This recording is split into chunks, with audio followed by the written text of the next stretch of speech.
Everyone thinks they're the hero of their own story. I should have seen this coming. Handsome Jack stormed the world back in 2012 with the release of Borderlands 2. Taking a somewhat novel approach of constantly being in your face rather than operating primarily behind the scenes like many other villains, he quickly became a fan favorite. His aggressive persona and constant taunting or insulting the player was a nice breath of fresh air and gave him tons of opportunities to express himself as a character and create many memorable interactions. In this video, we'll be covering the exploits of Handsome Jack and analyzing how and why he became the villain that we all know and love. And obviously, major spoilers for Borderlands 1, 2, 3, the pre-sequel, and minor spoilers for Tales from the Borderlands will be discussed or shown in this video.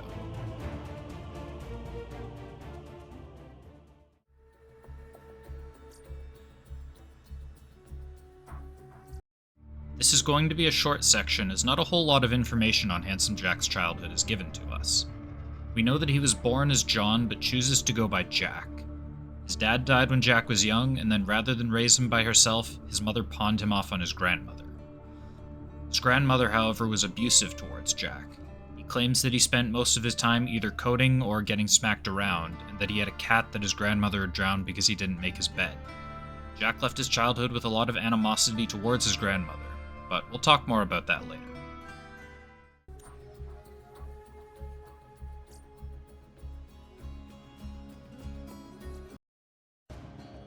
Jack was hired by Hyperion, where he worked as a low-level programmer. During his time there, he met an unnamed woman that he would marry and have a child with. Angel. Angel's early life seems uneventful enough, up until the point where she awoke to her siren powers. She had the ability to phase shift, which allowed her to take control over any piece of technology that she had access to. Eventually, some bandits would catch wind of Angel's siren powers and kidnap her, claiming, "Are you kidding? She's a freaking siren! I'm gonna be a trillionaire!" Jack and his wife try to rescue Angel, but Angel has a bit of a panic attack and accidentally activates her phase shift to take control of the bandits' turrets and kill them.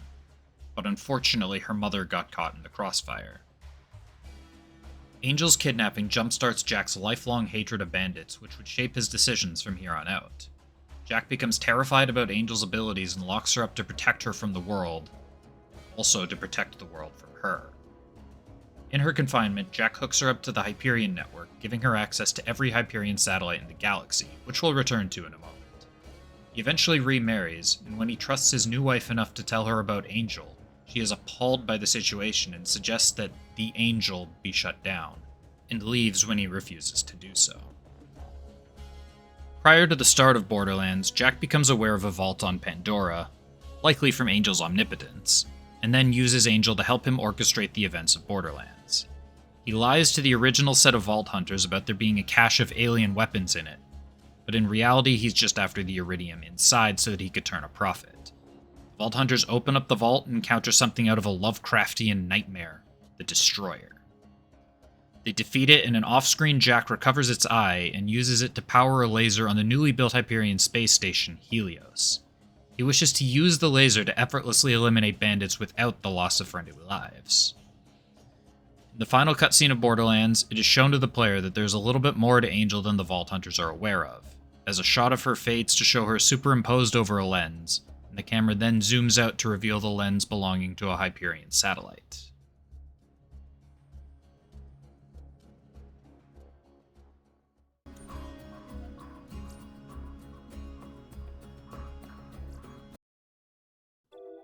At some point before the start of the pre-sequel, Handsome Jack starts up a body double program. A man by the name of Timothy Lawrence was one of the men chosen for this program, as well as one of the Vault Hunters hired by Jack during the events of the pre-sequel. To start off the pre-sequel, Jack hires some Vault Hunters to assist him in finding a vault on Elpis. As they arrive at Helios, the Dahl Corporation, led by Colonel Zarpedon, launches an attempted takeover of the station. The Hyperion CEO, Tacitor, questions Jack on why alarms are going off all over Helios, and reminds him that he is only there to observe Pandora, before hinting at a vague threat if Jack were to incur damages to the station. Due to the presence of a jamming signal down on Elpis, Jack is unable to activate the Helios defense systems. In a weirdly selfless moment, Jack sends the Vault Hunter down to Elpis to discover the source of the jamming signal while he stays behind on Helios. The jamming signal is tracked to the Mayor Sheriff, of Concordia, who it turns out has been working with Zarpedon, and Jack makes his way to the surface of Elpis to confront him alongside the Vault Hunters. When Jack turns his back to the Marif during the discussion, the Marif pulls out a pistol and shoots at Jack but misses. Jack immediately responds by killing the Marif and begins to investigate his office while sending out the Vault Hunters to gather a robot army to combat Zarpedon. In order to obtain this robot army, Jack first needs to obtain a military AI core. The Vault Hunters search the crash doll warship Drakensberg and find a military AI named Felicity. They also find a scientist by the name of Gladstone and learn of a prototype machine that he was working on that would be able to destruct loaders on a mass scale. Jack saw the potential and wanted to install Felicity into this constructor, as he named it, but that posed a problem for Felicity. Installing her into the constructor would wipe her memory, essentially deleting the original Felicity, and so she proposes that she be copied and have the copy installed into the constructor instead.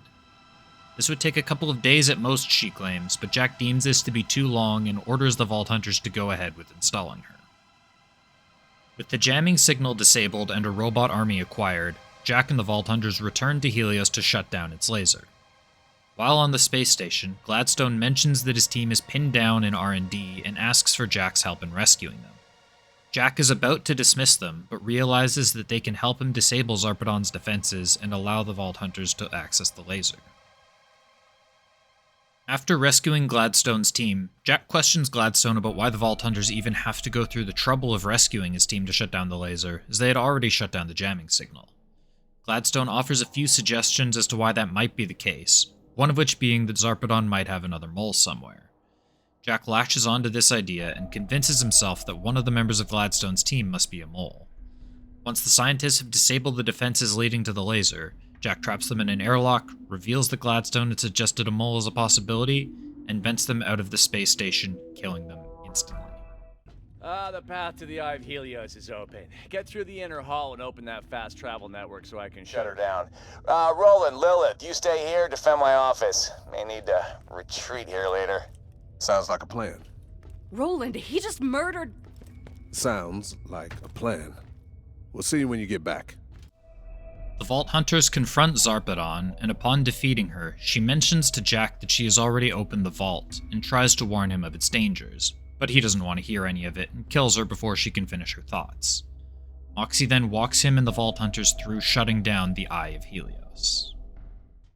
Jack, I'm sorry. I'm not. As they perform the final step, however, a singularity forms, causing significant damage to Helios.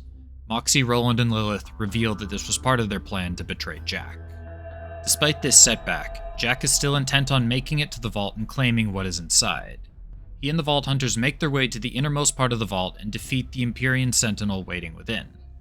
After defeating it, however, no treasure or weapons were found, only a floating vault symbol. Jack is curious and touches it, and he's given visions of another vault on Pandora, the Warrior, and the events of Borderlands 2.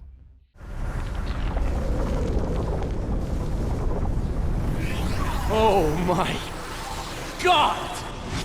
I get it! I understand! I understand everything!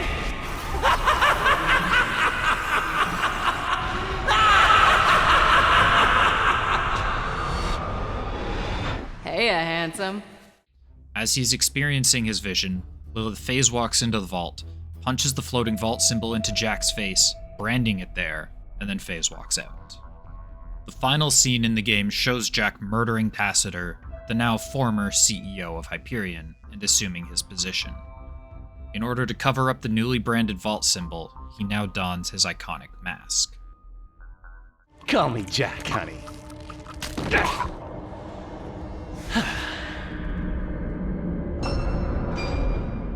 Handsome Jack.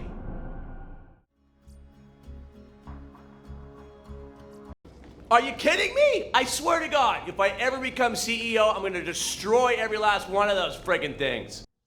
At the end of the Claptastic Voyage DLC, the Vault Hunter obtains something called an H-source for Handsome Jack, which supposedly contains all sorts of prototypes, access codes, and corporate secrets.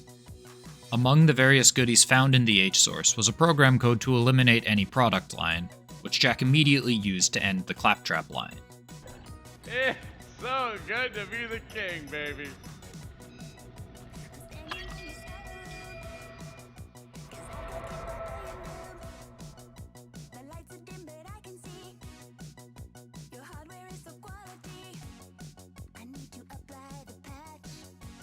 The playable Frag Trap is the only Claptrap unit that survives the product shutdown, but in the credits we can see Handsome Jack ripping off his stair-climbing wheel, the repercussions of which we'll talk about later.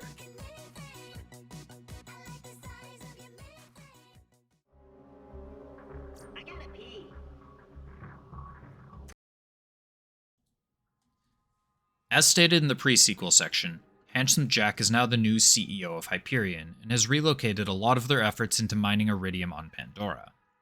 Some of this iridium is going to the production of Hyperion's E-Tech weapons, while the rest is being fed into Angel to charge the key for the Vault of the Warrior. Additionally, Jack begins hiring countless Vault Hunters to help him find the Vault, and then kills them off, presumably so that he doesn't have to pay them. This brings us to the start of Borderlands 2. The game opens up with Jack attempting to dispose of a brand new set of Vault Hunters, only for them to survive the attempted murder and team up with the last Claptrap unit to begin a journey to cause Jack's downfall. Throughout the game, Jack frequently chimes in over the EchoNet. Earlier on, this tends to be a bit of taunting towards the Vault Hunters, with the occasional public service announcement towards the bandits. Attention, people of Pandora. Handsome Jack here, offering $1 million to whoever brings me the head of the Vault Hunter who just arrived in Liarsburg.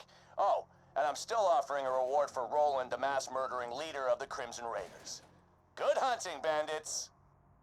Hey, how did Purple suck? How's your day been, buddy? We haven't really talked much since I left you for dead. Hey, you think you'll freeze to death out there? No, probably not. Bandits will get you first. Right, Dad? Been pretty good. Just bought a pony of diamonds. Yeah, because I'm rich. So, you know, that's cool. Goodbye. I should probably clarify. The diamond horse I've been telling you about, it's not a sculpture or anything. It's a living horse that actually happens to be made of... Well, yeah, actually, I'll go get her. Blood Stallion! Here you go. Blood Stallion.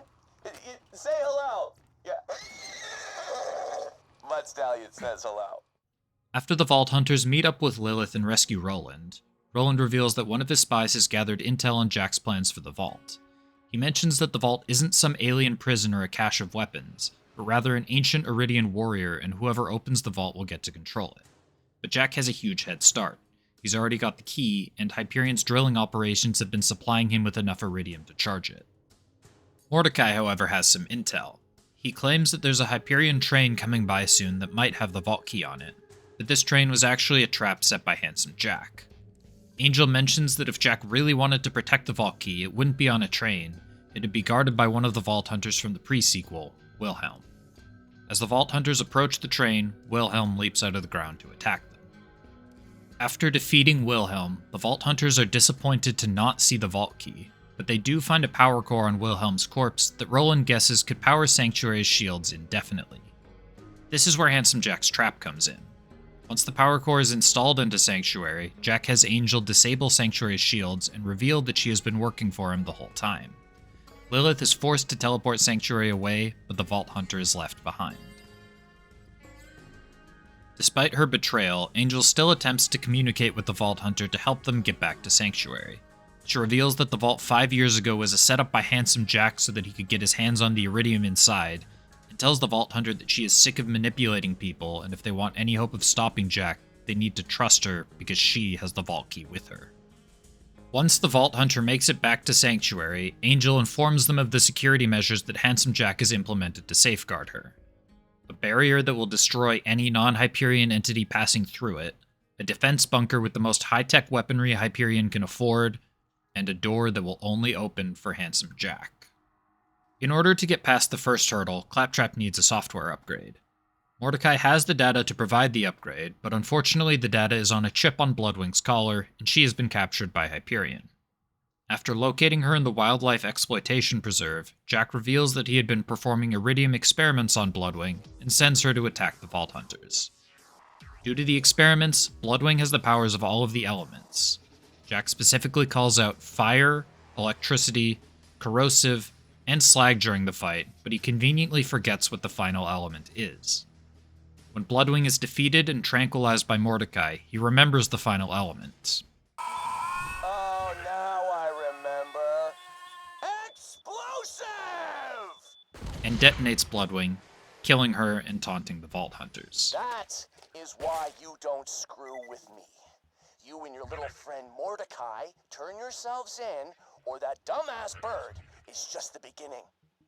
The door that only opens for Handsome Jack requires a password to be spoken in his voice.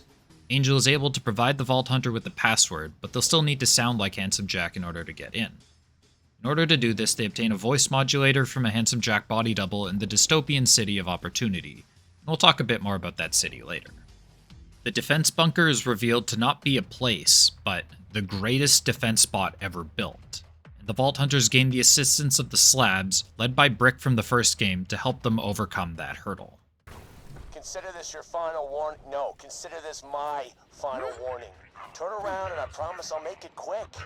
But I swear, you take one more step, every soul back in Sanctuary will die staring at their own lungs as I rip them from their chests. As the Vault Hunters get closer to Control Core Angel, Jack gets more and more frantic and makes much more aggressive threats towards them. Jack is screaming at them the entire time they're fighting in Control Core Angel, and tries hard to guilt trip them out of what they're doing, despite Angel herself encouraging the Vault Hunters to continue, and the fact that she was the one who came up with the idea in the first place. So this is how you bad this fight. Is that it, huh? You can't come straight for me? You gotta kill an innocent girl? Despite an earlier warning from Angel not to let Lilith enter her chambers, she phase walks in towards the end of the fight in order to expose the final Iridium injector for the Vault Hunters. With her Iridium supply now cut off, Angel uses her last breath to call Jack an asshole before passing away. Roland then turns to the Vault Hunter and Lilith to go over the plan for what to do now, while Handsome Jack sneaks his way into Control Core Angel and surprises everyone by shooting Roland in the back, killing him. Son. Lilith lashes out at Jack, but is restrained by him as he slaps a collar around her neck. What's that saying? Don't pick a fight with a man with nothing left to lose. See, I'm gonna show you just how much you have to lose, and I got the most powerful siren on the planet to do it with. Lilith, kill the Vault Hunter. We've got a date to keep with the warrior. She is ordered to kill the Vault Hunter, but is able to teleport them away to Sanctuary before Jack's control is able to take over. Jack, now missing his Vault Key charging siren, takes Lilith with him to the Vault of the Warrior so that she can finish the job.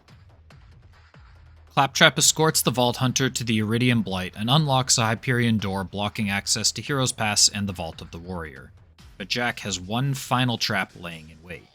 There's no stopping us now, minion! Together, we shall free Pandora!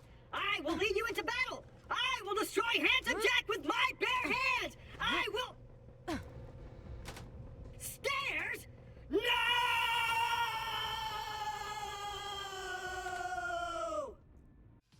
Fucking despicable.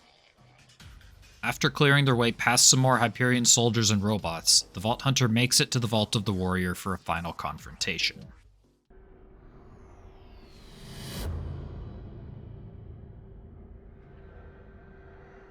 Hey, you're right on time.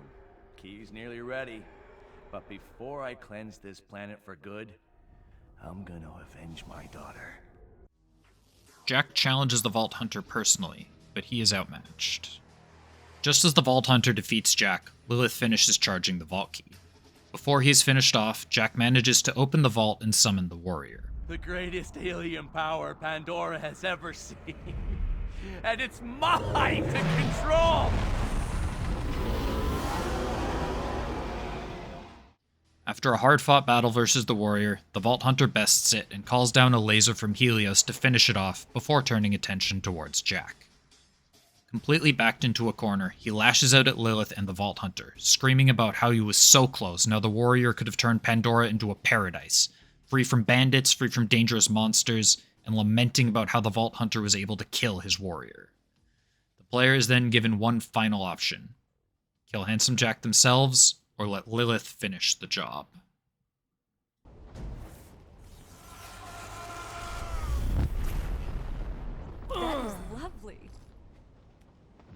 That was for Roland, asshole. Regardless of what the player chooses, this is the end of Handsome Jack. He does not get his bandit for Utopia, he never gets to rule over Pandora alongside the warrior, and he dies with all of his former loved ones either dead or despising him.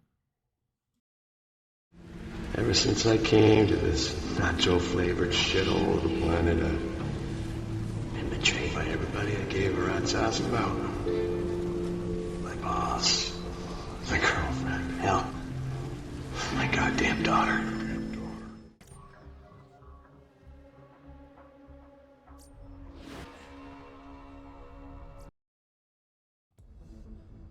That was a lot to cover, but now that we're through all of that, let's take a more in-depth look at his actions and examine some of the side quests to see if we can get a better understanding of how we got to this point. We know his upbringing wasn't particularly pleasant. He didn't have a father, and his mother abandoned him with his grandmother. He gives us two details about how he spent his childhood. One was that he spent lots of time coding, and the other was that he got smacked around by his grandmother a lot. He follows this up with an anecdote about her drowning his cat one time when he didn't make his bed. She was clearly both physically and psychologically abusive towards Jack during his formative years, which could certainly serve as a decent foundation for the birth of a supervillain. During Borderlands 2, Jack shows us just how he feels about his grandmother during the side quest, To Grandmother's House We Go. He has the Vault Hunters check up on his grandmother's house under the guise of seeming to care that everything's going okay. Upon arriving at her house, they discover bandits there and Jack has the Vault Hunters kill them. Oh, Jesus. I'm sorry.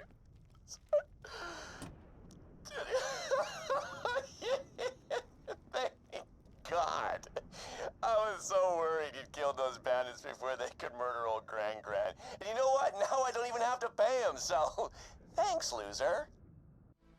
He then surprises everyone with the twist that he was just hoping the Vault Hunters would show up late enough that the bandits had already killed his grandmother, but early enough to kill them while they were still there so he wouldn't have to pay them, and clearly shows no regret for having his grandmother killed off. However, Jack does have a family member that he seems to care deeply about, his daughter Angel. He repeatedly states his disdain for bandits throughout the pre-sequel in Borderlands 2, and this seems to have stemmed from her being kidnapped and held for ransom by bandits when she was young. As I mentioned earlier, this hatred of bandits would be what shaped his decisions going forwards. His plans for the Eye of the Destroyer involved making a laser to effortlessly obliterate bandits off of the face of Pandora, and his vision of Pandora that he described as a paradise would have been free from bandits entirely. Additionally, he does seem genuinely upset in Borderlands 2 when the player shuts down Control Core Angel and kills her. The tone of how he talks to the Vault Hunters changes for the rest of the game. He becomes a lot more hostile and aggressive in his conversations with the Vault Hunter, and we can see this from a few examples in Toil and Trouble, Data Mining, and Kill Yourself. I want to be clear about something.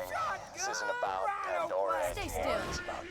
I love my powers. I can never replace what you took from me, but murdering your Vault Hunter pals, destroying that flying city, hell, that's a start. People of Pandora, my daughter is dead. Murdered by the Vault Hunter. So I've decided I'm rescinding the bounty on the Vault Hunter. If you should kill that child-murdering son of a bitch before I do, I will find you, and you will regret denying me my vengeance. Lilith has quite the little mouth on her, doesn't she? And as it turns out, when that iridium is pumping through her body, I can stab her over and over and over, and it just heals right back up. I'm told it's agonizing. Oh, she looks pissed. I will pay you to kill yourself. I've got a perfect spot all picked out for you. And you don't want to? That's fine. Call the Hyperion Suicide Prevention Hotline and you'll get nothing. But if you want a huge reward, you jump off that cliff and become my bitch. Take your time. Somewhere along the line, though, he seems to have lost the big picture, and his affection for his daughter starts to get blurred with his desire to achieve his personal goals. After the kidnapping incident, Jack had her strapped into a chair, claiming that it was for her own safety, but Angel was never freed from this prison that Jack had created for her, and instead she was constantly used for Jack's benefit. Jack ended my life long ago. This has to end to help Vault Hunter. It's likely that Angel was shackled up by Jack for most, if not all, of her life starting with this point. I do believe that Jack had some good intentions with protecting Angel from the world and protecting the world from Angel, but once he got a glimpse of what Angel could do for him, it seems he got caught up in the potential and stopped thinking about what was actually good for her. By the events of Borderlands 2, Angel had had enough of Jack controlling her and having her manipulate Vault Hunters. After taking out Sanctuary's barrier, she apologizes profusely to the Vault Hunter and breaks down a bit while guiding them back to Sanctuary. Additionally, she was the one who came up with the idea to have the Vault Hunter shut down Control Core Angel and kill her. Jack conveniently only shows up immediately after Angel's death. And while he does seem upset, he doesn't miss a beat in capturing Lilith and having her serve as a replacement for Angel. Now, this doesn't necessarily mean something, as he could have just been waiting for a good opportunity to enter, but for all the pleading and guilt-tripping that he's been doing during the fight and the threats that he makes towards the Vault Hunter afterwards, you might expect him to make more of an attempt to save his daughter's life. Next, let's take a look at the transformation that Jack goes through over the course of the pre-sequel, from a self-serving Hyperion programmer to a full-on narcissistic cartoon villain.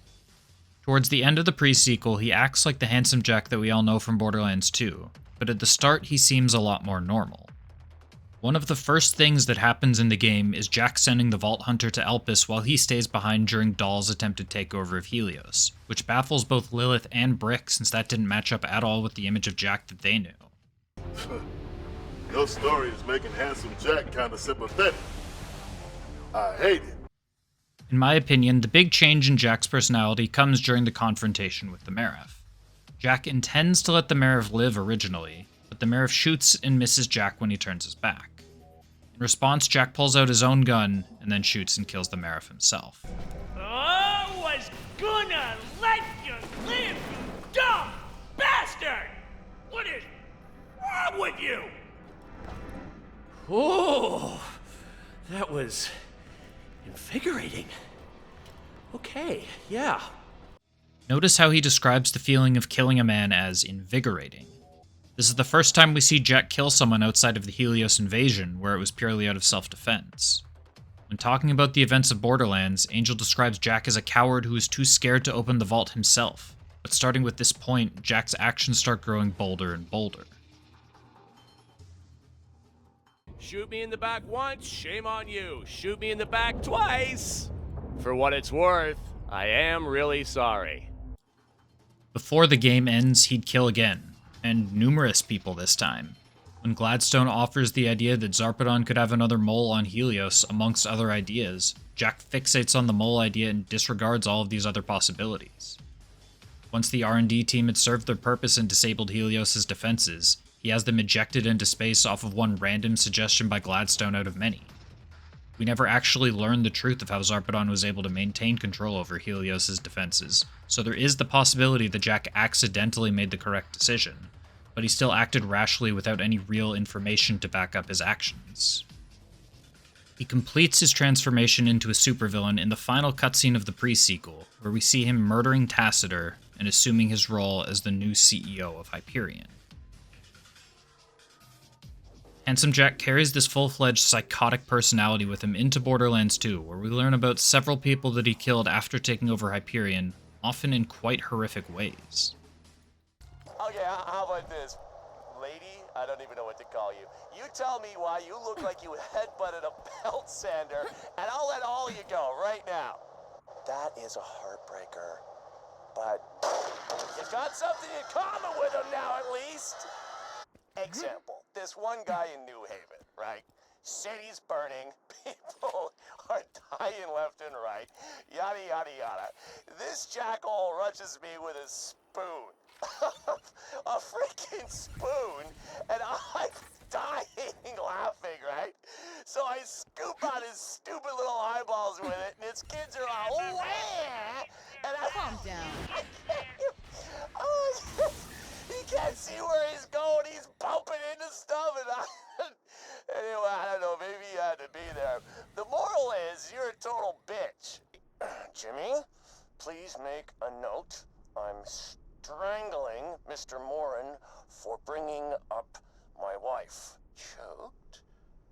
Mr. Morin? No, Jimmy, choking is something you do when you eat too fast. As I'm crushing Mr. Warren's windpipe with my watch chain, what I'm doing is actually referred to as strangling. While trying to overcome the hurdles to enter Angel's chambers, we come across the Hyperion City of Opportunity, where we get an insight into the extent of Jack's ego and how far he has exerted his authority as CEO of Hyperion. Opportunity is a dystopian city that Handsome Jack ordered built to demonstrate what Pandora under Hyperion rule could look like. He demonstrates an almost tyrannical method of governing it, with its citizens being carefully selected, and not even the workers who built the city would be allowed anywhere near it once it was completed. In order to maintain the appearance of a perfect city, he's enacted some very strict laws, such as littering being punishable by death, and complaining about the laws qualifying as verbal littering. Another side effect of Jack having absolute control over Opportunity was the ability to control information. In the appropriately named quest written by the victors, we take a mini tour around the Hyperion Hall of History where Jack has rewritten the events of Borderlands. This rewritten history paints Jack as the hero who slaughtered all sorts of bad guys like monsters and bandits on his mission to open the vault and defeat the destroyer waiting within. The city is filled with propaganda like this to prop up the importance of Jack to its inhabitants. Hey, kids, did you know your chances of being disemboweled increase by 80,000% upon leaving Opportunity? It's a scientific fact. Hey, kids, did you know what your mommies and daddies gave up so your family could live in Opportunity? Literally nothing. Your family is paid to be here. I'm the one who feeds and protects everyone.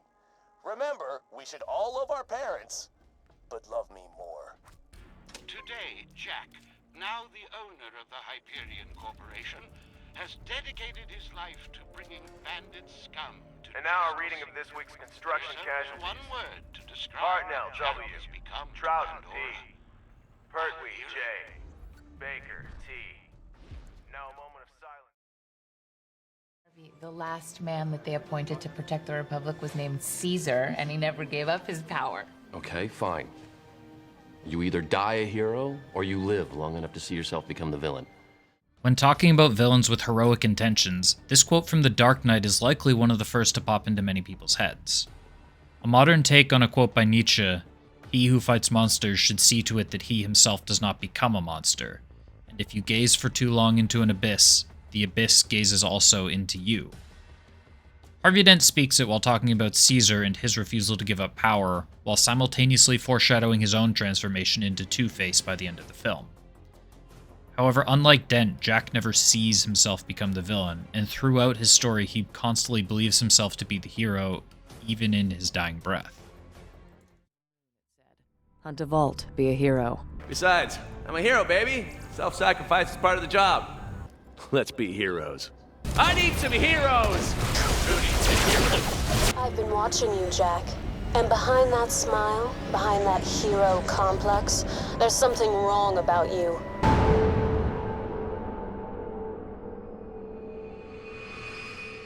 It's cute that y'all think you're the heroes of this little adventure, but you're not. Oh, this is so frustrating. You see, this is what I don't get about you bad guys. You know the hero's gonna win, but you just don't die quickly. And we beat her for hours. We ripped it out of her broken fingers.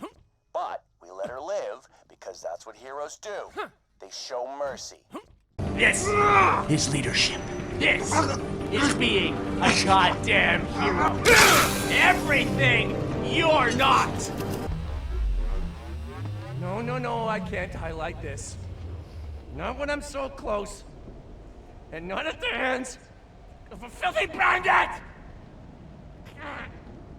See, I could have saved this planet. See, I could have actually restored order. And I wasn't supposed to die by the hands of a child-killing psychopath! You're a savage!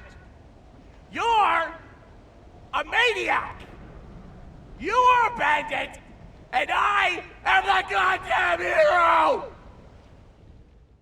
He was so convinced that he was the protagonist of the story that he fails to recognize how his actions are negatively impacting those around him. To him, the end of wiping out bandits justified any means necessary to get there, even if it means ejecting probably innocent scientists into space, even if it means imprisoning his own daughter, even if it means slaughtering innocent civilians, even if... you know, you get the idea. And as I've mentioned, even in his dying breath, he's still convinced that he's the hero, and so he dies, never leaving his own delusion, never paying respect or apologizing to those that he's wronged or killed, and never accomplishing his vision of saving and restoring order to Pandora. So there we go. I tried to include as much as I could, but there's just so much going on with Handsome Jack's character that we'd be here all day if I tried to include literally everything. A couple semi-notable things I've omitted were an in-depth look at the Doppelganger program, as well as his relationships with Moxie and Misha. So if you're interested on reading up on him a bit more, there's a couple of good places to start. But hopefully I was able to give you a good enough view into the persona of Jack that you're able to walk away with a good idea of his deeds and an understanding of how he got to the point that he did. Maybe I deserved it. The road to hell is paved with good intentions, right? And the ones you love live the roadside. Oh, it's just so exhausting.